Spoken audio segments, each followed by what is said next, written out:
When you think about it, the way our bodies heal is pretty incredible. But bone healing, that's on another level. Unlike your skin, which leaves a scar, bone has this amazing ability to repair itself perfectly, getting back to its original strength as if nothing ever happened. So that's the big question, right? How does bone pull off this perfect scar-free magic trick? What's the secret blueprint it's following? Well, it turns out the answer is a beautifully complex process, one that's both super efficient and incredibly elegant.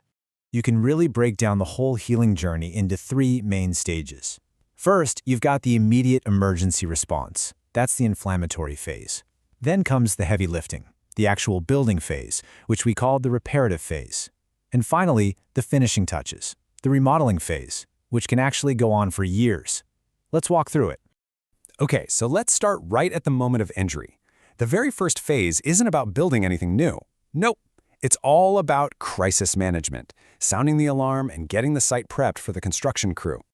The first thing that happens when a bone snaps is bleeding. And this isn't just some messy side effect. It is a critical first step. A blood clot called a hematoma forms around the break. Now, this clot does more than just plug the leak. It becomes the foundational scaffold for the entire repair job, and it releases a flood of chemical signals that basically scream, "We need help over here." And who answers that call? A whole team of inflammatory cells. Think of them as the first responders rushing to the scene. Their job is to clean up all the debris from the injury. But, and this is crucial, they also release this chemical cocktail of proteins called cytokines. These are like little text messages that call in the next wave of specialized cells. All right, now this is where things get really fascinating. Your body actually has two completely different strategies for making new bone. And the one it chooses, it all comes down to the physical environment right there at the fracture site. So these two paths are called primary and secondary healing. Primary healing is a direct-to-bone process, but it's super demanding. It needs almost zero movement, what we call absolute stability, and the gap between bone ends has to be tiny. Secondary healing, on the other hand, is way more common because it's more forgiving.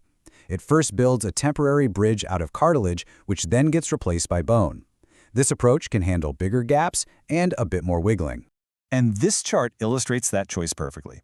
It shows how the amount of strain or movement, the mechanical stimuli index, is the deciding factor. A tiny bit of stimulation, the body goes with direct bone formation. A moderate amount, it chooses the cartilage first route. But see that on the right? Too much stimulation, and the bone might not heal at all. The key takeaway here is huge. Mechanics dictate biology. So, if the physical forces decide the strategy, what molecules are actually giving the orders to the cells? This is where a specialized group of proteins called growth factors come into play. They're basically the architects and the project managers of the whole operation. The real VIPs here belong to a group called the TGF-beta superfamily. This includes the famous bone morphogenetic proteins, or BMPs. You can think of these as the master conductors. They're the ones that tell the body's own stem cells to become either bone-forming cells or cartilage-forming cells. Other guys like IGF and PDGF are in the mix too, making it a whole symphony of signals. And what's so cool is that this isn't just a random flood of chemicals, it is a precisely timed molecular dance. You can see it right here in this timetable. Different BMPs show up at different times to do very specific jobs. BMP2, for instance, spikes in the first 24 hours. It's the key that starts the whole engine. Then later on, other BMPs roll in to manage that critical switch from cartilage to bone. And remember those initial signals from the first responders? Cytokines like interleukin-1 and 6? They are off the charts right after an injury. For a long time, we thought inflammation was just a problem to be managed, but now we know it's absolutely essential. It's the starting gun for the entire healing race. Okay, we've established that physical forces are a huge deal in bone healing. But that brings up a really big question. How does a hard mineral structure like bone actually feel force and turn it into a biological command? The answer is this incredible process called mechanotransduction. The whole idea is built on something called Wolff's Law, and it's actually pretty simple. It just says that bone remodels itself based on the loads it experiences. It's the ultimate use it or lose it principle applied to your skeleton. This is the why behind mechanotransduction. So how does it work? Well, when you put weight on a bone, it deforms just a tiny bit, less than 0.1%. But here is the magic. That tiny strain gets amplified up to 100 times for the cells living inside the bone. That's because the squeeze pushes fluid through these microscopic channels, creating a powerful shear force on the cells. And this kicks off a beautiful biological domino effect. First, the load creates fluid flow. Then, proteins on the cell surface, called integrins, sense that flow. The integrins then flick a switch on another protein, called focal adhesion kinase, or FAK.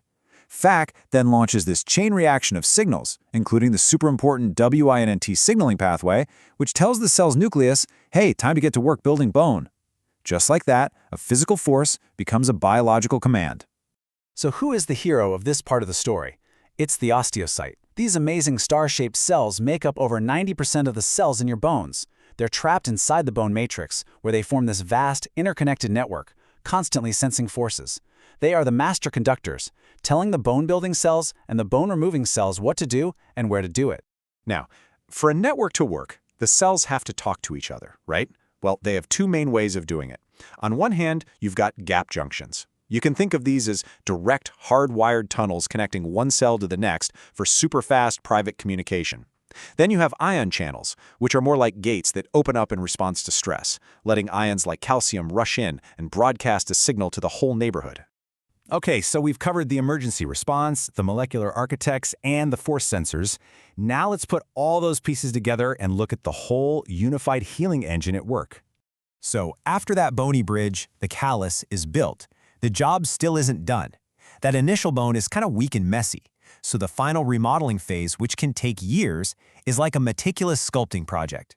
You have one set of cells, the osteoclasts, that act as a demolition crew, clearing away the temporary bone.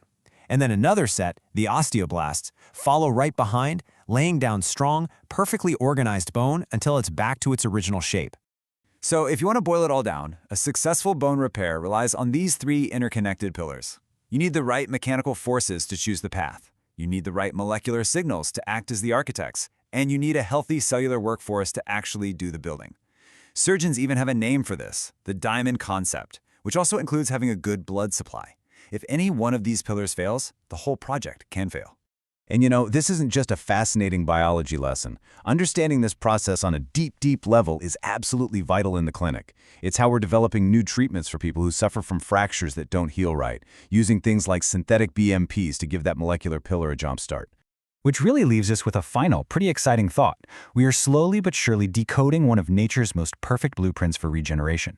And as we get better at understanding this interplay between mechanics, molecules, and cells, you have to wonder, could we one day engineer solutions to guarantee a perfect repair for any bone, in any situation, every single time?